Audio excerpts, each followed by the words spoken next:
Yeah, man, I am not going to lie. I have been definitely sleeping on Bloodborne. Now, a couple of while back, I purchased the entire Dark Souls series. And I essentially bought Dark Souls 1, Dark Souls Remastered, Dark Souls 2, Scholar of the First Sin, Dark Souls 3 Deluxe Edition, Bloodborne, and eventually I ended up purchasing Sekiro as well. Now, before I'll put a little disclaimer here. The very first interaction that I had with the Souls genre was actually with Neo 1, the complete edition. And I had some ups and downs with that game and had some mixed feelings about it. I did eventually end up finishing the game, but I definitely wouldn't say it's one of my favorite games out there, but I definitely will give credit where it's due. They definitely have sensational combats right there. A combat system that is extremely deep considering the amount of moves and stuff that they have available to you. But then the very next Souls game that I'd say I seriously got into, because I did dabble a wee bit into Dark Souls Remastered and a little bit into Dark Souls 2, but I'd say the Dark Souls game, not exactly a Dark Souls, but a Soulsborne game that really enthralled me, definitely was Bloodborne. Now, I'll say this. It's definitely a really great game. I started off with Bloodborne, spent a couple of hours there. I defeated Father Gasgion, and I was saying, hey bro, this is pretty much a flipping banger. I'm not sure what happened in between because I got a little bit distracted. Ended up playing a couple of other titles. Including Deus Ex Mankind Divided, truly a sensational title. My general style is definitely more on the story-based games, where the narrative has a strong part of the entire experience. Dark Souls and the Soulsborne games aren't that style per se, but they definitely have their own cool, interesting style.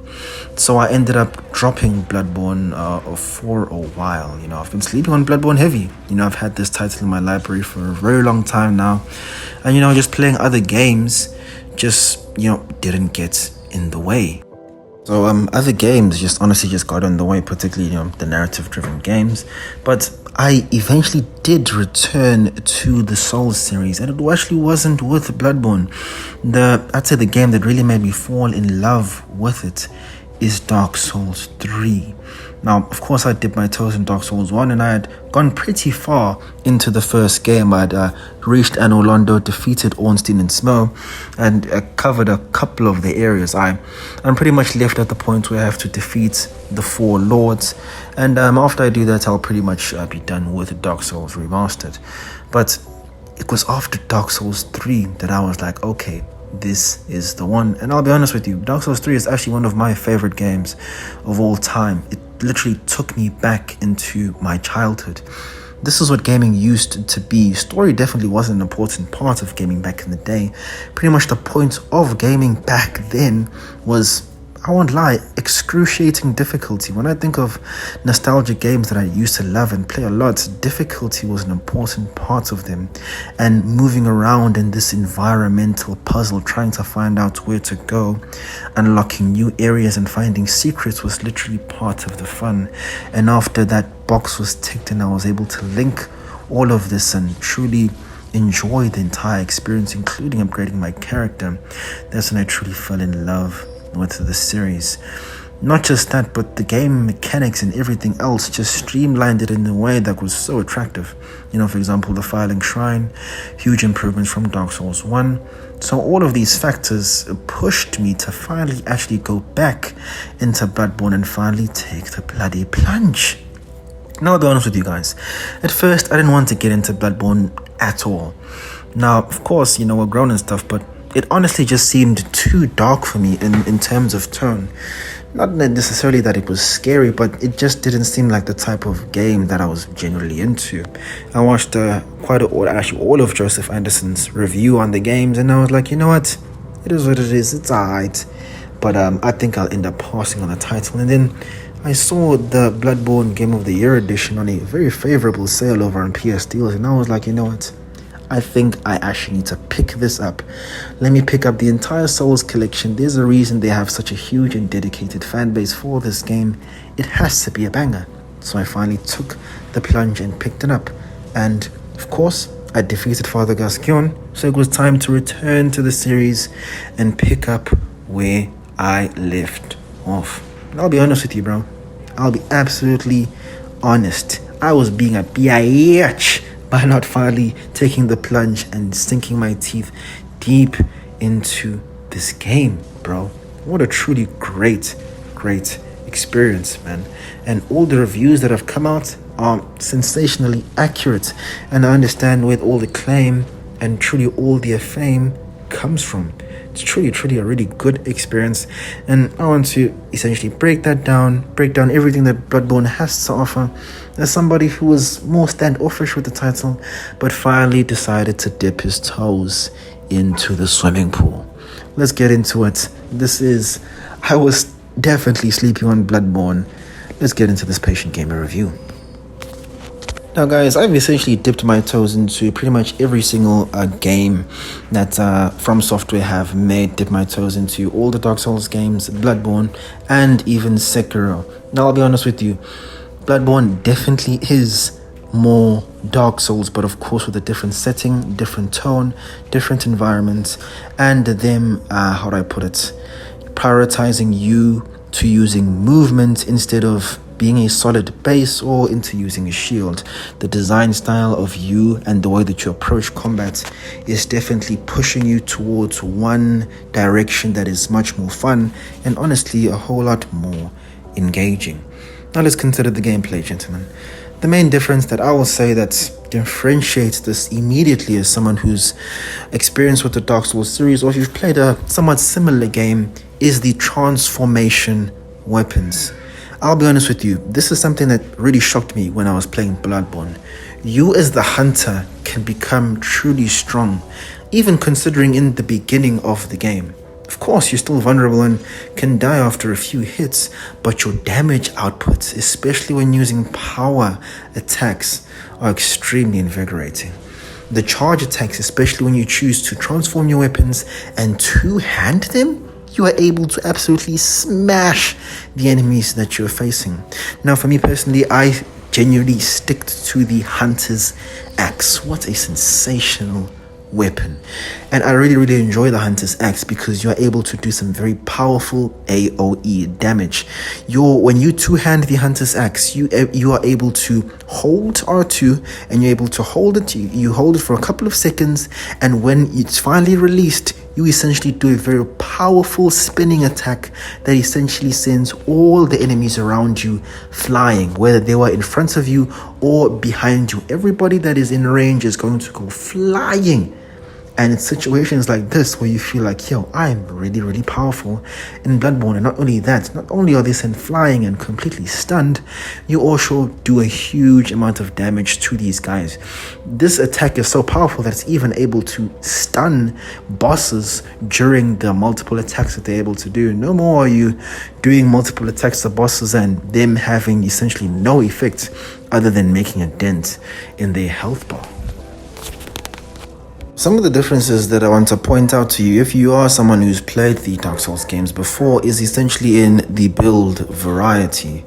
I'll be honest with you, the Hunter's build variety is definitely not meek. There are a number of weapons and tools that are available for you at your disposal. Dark Souls and FromSoft definitely haven't restricted your usage and the amount of options that you have in order to dispatch of your enemies. But I definitely will say that in terms of build, it is more rigid in comparison to the Dark Souls series. Now, there are different stats that you can sink your teeth into, where magic has been changed into arcane. Blood tinge essentially represents your gun abilities and your ability to shoot and the strength of the weapons that you're able to use, and all these factors are differentiating in the way that you'll play the game. Now, I definitely will say, while you can put your stats into different areas, it definitely is much more rigid in the play style and the way that you'll play. No longer can you just play as a fighter that only plays long range. You don't have that option available to you. You will be forced to use a hunter's weapon. So no matter what you do, you definitely will be playing a melee build. No longer can you cheese from long distance by playing as a magic user or playing as a summoner or whatnot. You definitely are forced to play a melee build. You have to get up and close with your enemies. And this is what I meant when I said that Bloodborne essentially pushes you more so in a direction that they want you to play in instead of you essentially choosing your own path.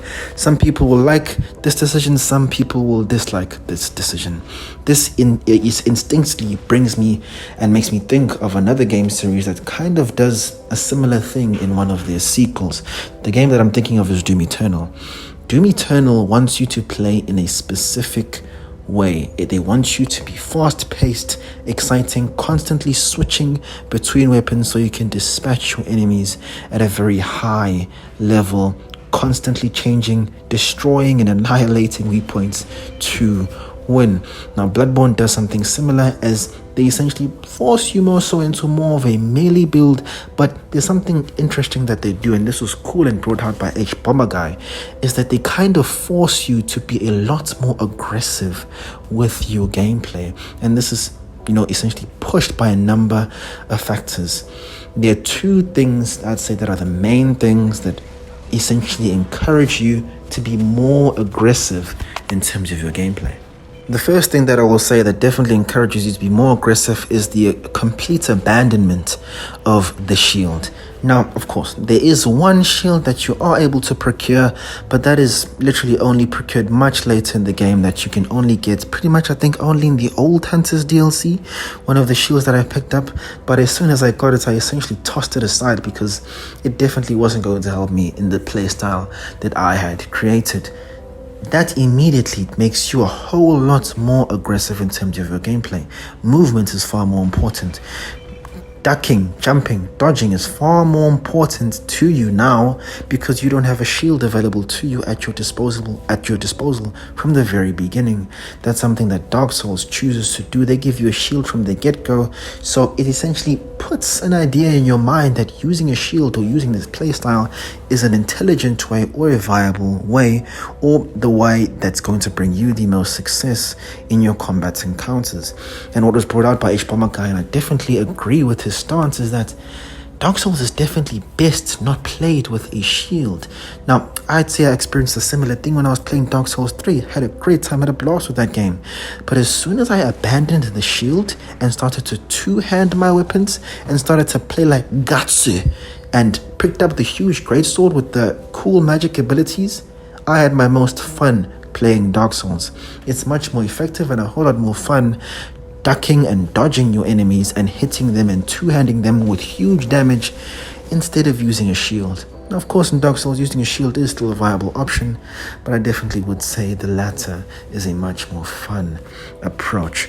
Now, that was the first thing. The complete abandonment of the shield was the first aspect that I pointed out. The second aspect is a very cool mechanic that seems to only be unique to Bloodborne. The way that they handle health and damage. This is a number of things. Now, in Bloodborne, the system has changed. You're no longer using the Estus flasks. Those have been abandoned for blood vials, much more moving alongside the theme of blood being life and everything involved. And you use blood vials to essentially replenish your health. Now, blood vials are a bit different. The amount of blood vials and health that you'll have completely is determined by the amount of souls that you're able to procure.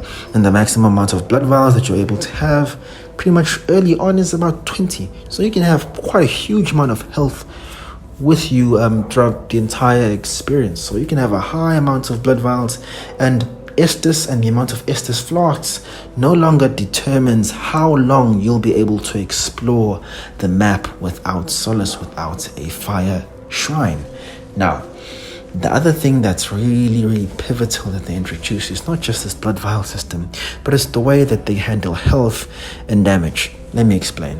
When you are damaged by an enemy, you take the damage, and it's definitely still conducive and correlates with Dark Souls in the past. You take big damage from your enemies, even whether it be a weak or a strong enemy. You take big damage, but something is slightly different. When you take damage, your health goes down, but there is a temporary red bar that remains, representing the amount of damage that you've taken. Now, Bloodborne geniusly encourages aggressiveness, because if you do enough damage and immediately attack that enemy again, you will be able to get back and snatch back the health they essentially took from you by attacking you. So no longer does it encourage fear and you to run away and hide away, block, drink up your esters and then return to the fight. No, it encourages aggressiveness for you to keep pushing forward, for you to defeat your enemies. This aggressiveness, this push towards aggressiveness makes the game a whole lot more fun, because in situations where you would have otherwise retreated in Dark Souls, you're pushing forward so you can get back, put a couple of more hits into them, get your health back, and you'll end up even preserving more health files. And this is something that Doom Eternal definitely was able to get, and even Doom actually were able to grasp, that was implemented by Bloodborne. And this is of course done by the glory kills. Instead of you running away and escaping, waiting for your health bar to replenish and come back to you, no, you push forward with more aggression, because aggression is rewarded. Now, if we consider the user interface, the UI, and the essential system that you'll be dealing with to upgrade your character and essentially manipulate and move within the world, everything is definitely clear and understandable.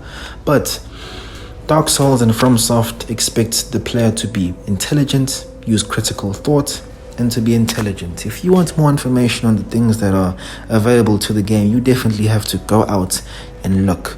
But the most fun way to deal with new items and new things that you're dealing with is honestly to try them out in the field. There definitely are item descriptions for all the things that are available to you, and the UI is definitely good, silky smooth. You'll have all the information that you need at all times, but experimentation is definitely the way to go. And if you choose to go in that way, you're definitely going to have a whole lot of fun playing with all the options and tools that they have available to you. Alright, now I want to definitely consider the world, the music, and honestly the sound design. Now, Bloodborne is a whole lot of things concocted into one silky, smooth, eerie package. The world of Bloodborne is set in a medieval world, of course, way back in the day, but it's a little bit more advanced and more forward, more so in the Victorian style, a much more advanced and more modern system than what we're used to in the Dark Souls series.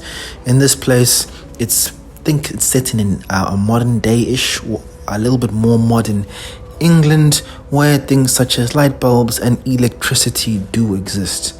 So it definitely is set in an older world, but there are definitely more modern tools that are available to us, and they've essentially twisted everything into this dark and eerie night where you have become a hunter who has to defeat the vile beast that plague this town of Yharnam.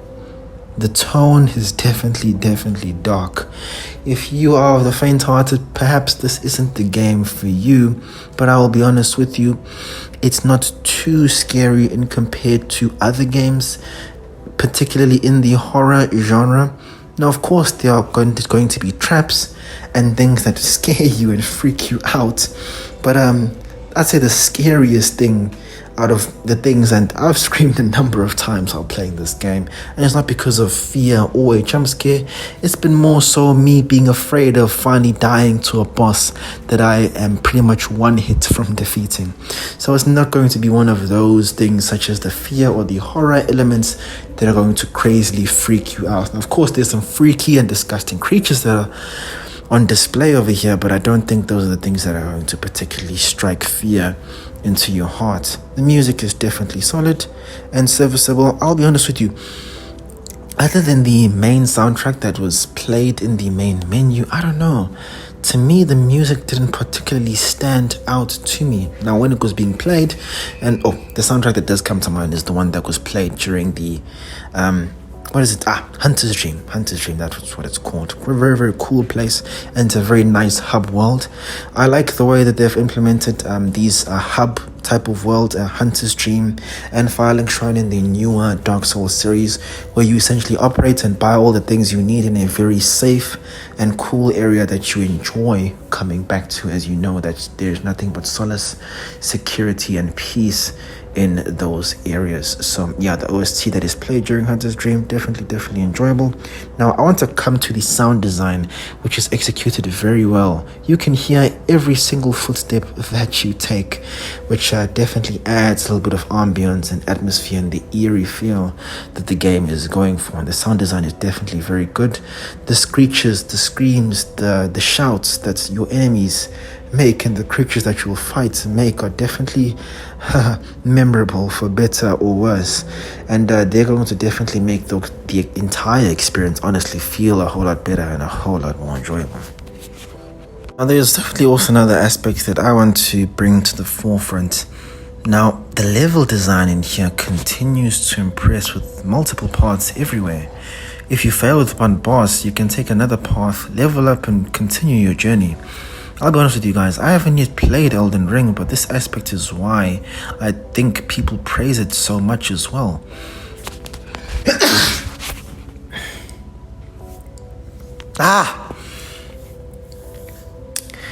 I don't think if you've noticed this, but FromSoft actually added this aspect to their games way back in Bloodborne, because this is one of the things that people praise Elden Ring a whole lot to, is that you may hit a wall or a boss that you're fighting over there in Elden Ring, and you're simply able to go to another area, level up, and return to that very boss.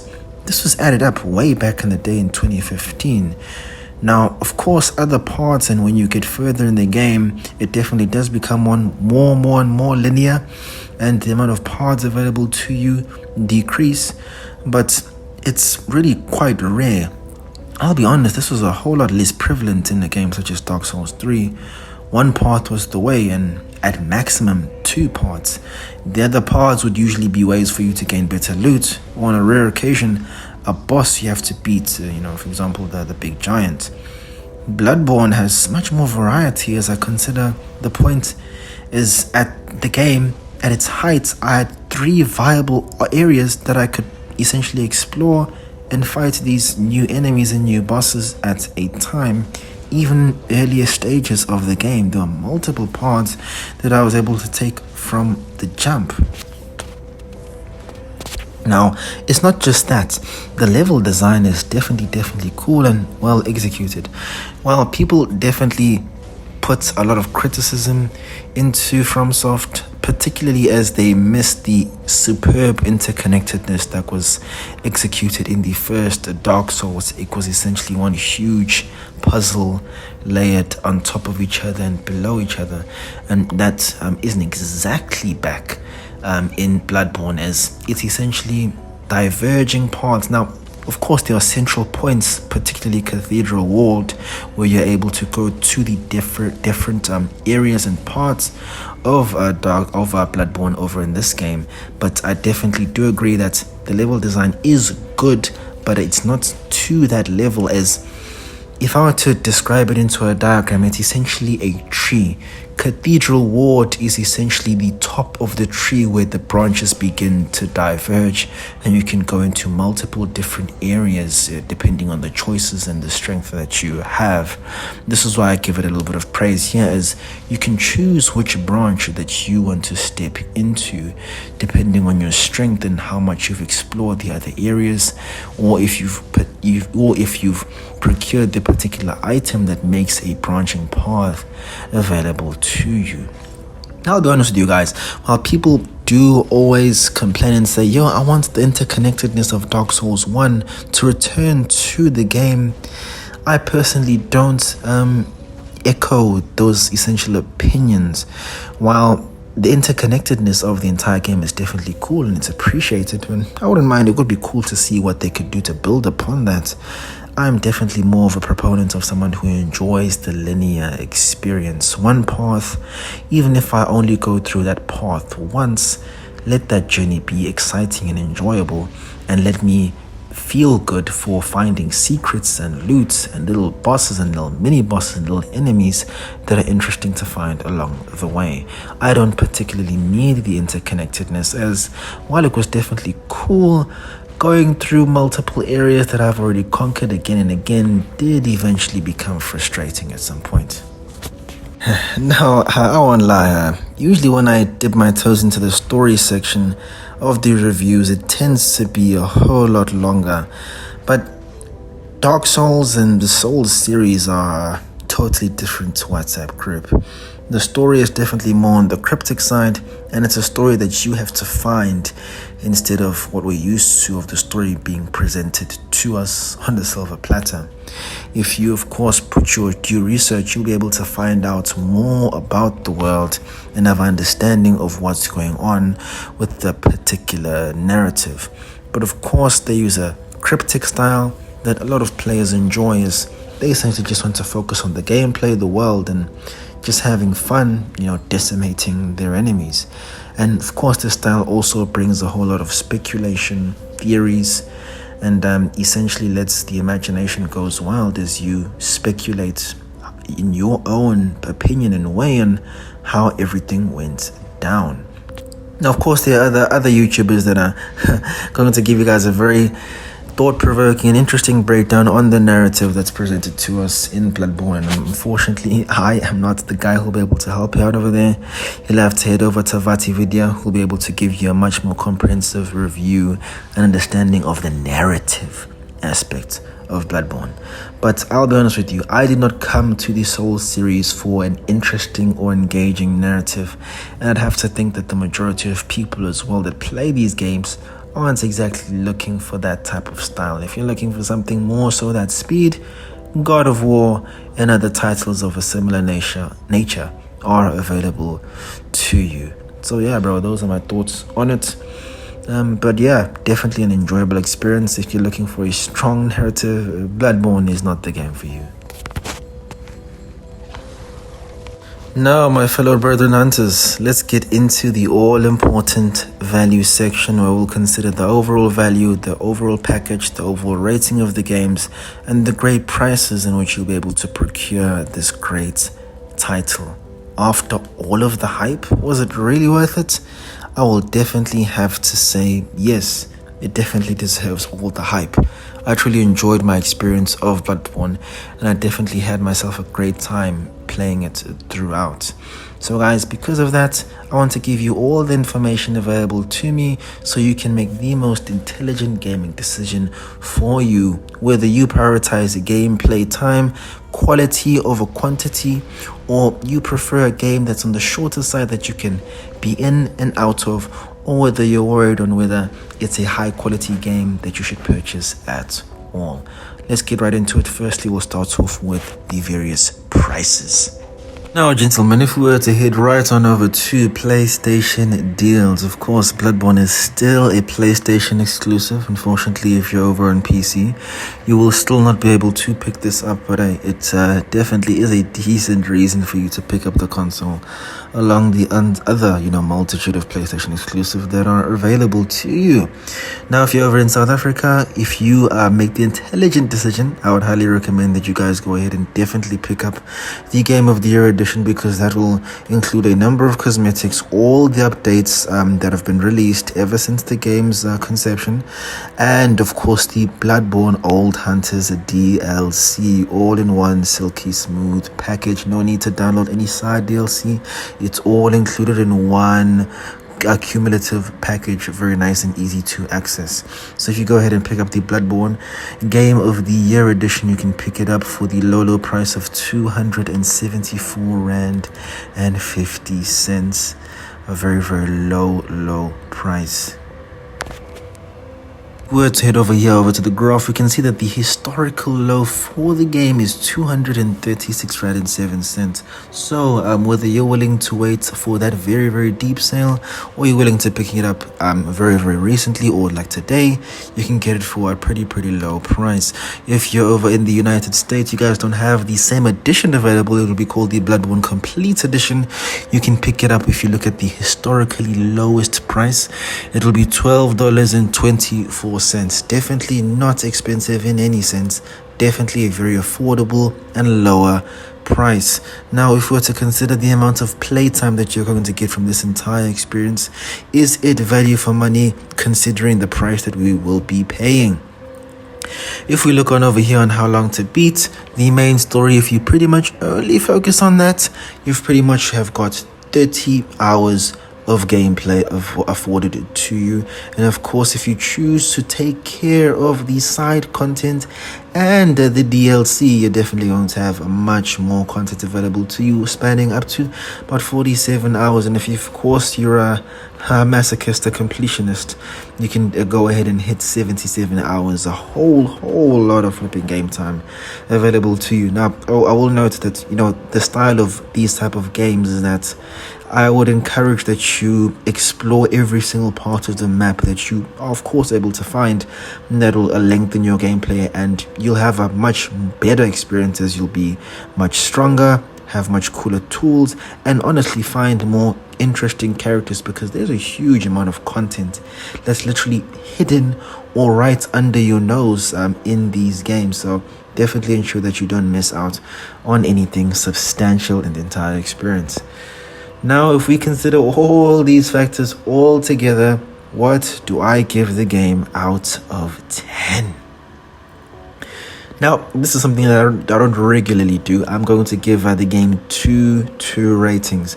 Now, pretty much for all of my games, I pretty much rate them, objectively, and just giving my honest thoughts on the experience, and I'm essentially review the quality of the experience. Now, if I were to rate Bloodborne objectively, I'm kind of removing my opinions and feelings, particularly with the genre or style, I would have to give it a cool and smooth 9 out of 10. It's a really good experience. I can't fault it technically in absolutely any sense. It's really a great game that they've been able to produce here. And if it's something, let's say you haven't been vibing with Dark Souls, perhaps this will be the game that will finally get you into the series. Now, if you're someone more on my type of time, perhaps you're an individual who prioritizes a good and interesting, captivating story, and perhaps you don't particularly vibe with this genre or tone, if I were to say, because just for me personally, I prefer to a more not necessarily a light-hearted tone, but not as dark. Horror isn't my type of vibe.